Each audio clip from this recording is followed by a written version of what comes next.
So today I've got my GG1 all opened up. I've been working with it to get the Revolution Train Engineer installed, but I also wanted to keep the QSI sound for a little while until I can get a suitable soundboard replacement.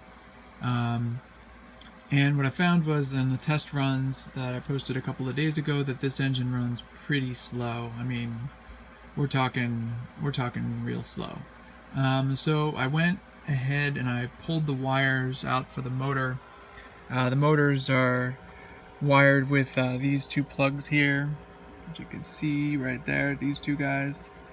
And so I just pulled them out of the back of the board here, and I just went directly and wired direct to the motors themselves on both sides. And then when I put that into the motor, into the Revolution output, I found I was getting a little bit more speed, but since for some reason on this Revolution linear board, I got 24 volts here, I got 19 volts there. So I'm not sure if that's normal for these or what, but for now that's what I'm doing. When I put a standard Revolution board in, I got 24 volts here, I got 24 volts there. I don't know. Could just be the way that these boards are and all that. So I'm not an electrical engineer, so I don't know how to figure that out. I'm not going to worry about it that much. Because when I did run with both boards without the QSI hooked up, it still doesn't run that fast. Maybe it's just the weight of it. Maybe it's just I don't know, just the gearing. But it definitely doesn't. This locomotive is not a racehorse by any means. Will most likely be hanging a ton of train cars behind it, but it runs nice and smooth, but it's not very fast. But anyway, I wanted to just show you what I've been up to. So here I'm gonna just fire this up, and you can see that at one speed step I've got motor movement, I've got wheels going. So it's definitely working a lot better. Before it had been about 50 before it moved, and we'll see that here. So I'm at 20, I'm at 10. Let me get this up. The QSI board will fire up at about 22. And you can see I've got the shell off. We got it'll just sit here. So now when I take the speed up to about 40, 45 maybe, we'll get the switch over, and the headlight will go bright.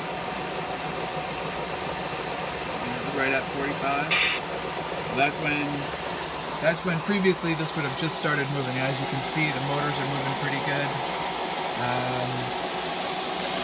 At the wheels, it's pretty fast. We get the lights shut off in the cab at 50. Here's some more blowers or whatever. And these motors keep going all the way up. Now we're at 100, we're at about 19 volts, two motors, and they're running nice. They're nice and cool. No problems there. And that's it. So if anybody's running their USA Trains GG1s, and they're wondering why it runs slow, it's probably the QSI board. I'm guessing that for whatever reason doesn't output. Before, when I measured the voltage here at the motors, it was like about 8 volts. I had 24 volts here, I had 8 volts here.